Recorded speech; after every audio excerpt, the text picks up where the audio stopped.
What if I told you that fixing a broken bone is part engineering, part biology, and part quiet art? A plate and a few screws might look simple, but in the right hands, they restore strength, alignment, and motion. In the wrong hands, they can create problems that last a lifetime. Welcome to Ortho Implants for Life, your one-stop destination for all orthopedic implant-related information. Today, we're telling the story behind those metal tools, how they work, why they're chosen, and the rules every surgeon follows to make a fracture heal well.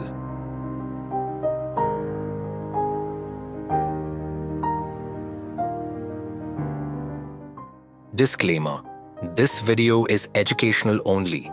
It's not surgical advice. Always follow manufacturer instructions and consult qualified orthopedic surgeons for clinical decisions. Why fixation? Choices matter. Imagine a wooden bridge with a cracked plank. You can nail it shut, bolt a plate on, or replace the plank entirely. Each choice depends on the damage and how the bridge must carry weight. Bones are the same, living structures that experience axial load, bending, torsion, and they heal by biology, not just mechanics.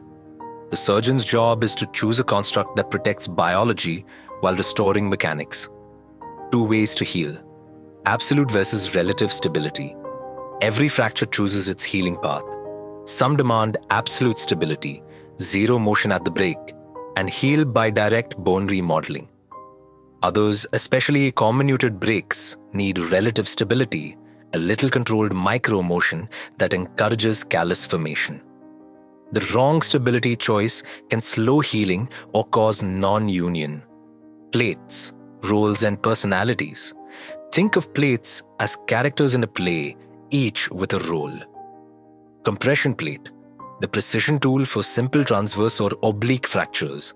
It creates absolute stability by compressing the fragments. Neutralization, protection plate. When a lag screw brings fragments together, the neutralization plate protects the repair from bending and torsion. It's the bodyguard. Buttress plate, used where bone wants to collapse. Metaphyseal or periarticular zones. It's the retaining wall. Bridging plate. For comminuted fractures, the plate spans the injury and preserves tiny fragments and their blood supply. It's the architect. Locking plate, LCP. A modern engineer. The screws lock to the plate, forming a fixed angle construct that behaves like an internal-external fixator. Terrific for osteoporotic bone and periarticular fractures. Choosing which plate and how to use it depends on the fracture, bone quality, and the biology you want to protect. Screws, the little giants. Screws are small, but their function is huge. Lag screws compress fragments, essential for absolute stability. They must be placed perpendicular to the fracture plane for maximum compression. Cortical screws have fine threads and are used in dense diaphyseal bone. Cancellous screws have deeper threads for metaphyseal bone. The right thread for the right bone matters. Locking screws provide angular stability by engaging the plate threads. They don't depend on plate-to-bone compression. Ideal when bone purchase is poor. And one small technique point: the order and sequence of screw insertion matters. Tighten the right screws in the right order, or you risk losing reduction. Working length and plate behavior. Now, the tricky and often overlooked engineering concept: working length. That's the distance between the innermost screws on each side of the fracture. A short working length equals a stiff construct. A long working length equals a flexible construct that allows micro motion. Both are useful depending on what you want, but using the wrong one can cause implant fatigue or poor healing. In practice, surgeons avoid putting every hole to use. Fewer screws placed strategically often produce better biology and reduce stress concentration. Respect the biology, minimally invasive and biological fixation.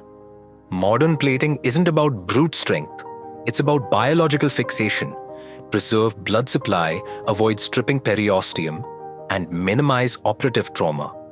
Indirect reduction, limited exposure, bridge plating, and locking constructs are all techniques that protect biology while providing the stability the bone needs.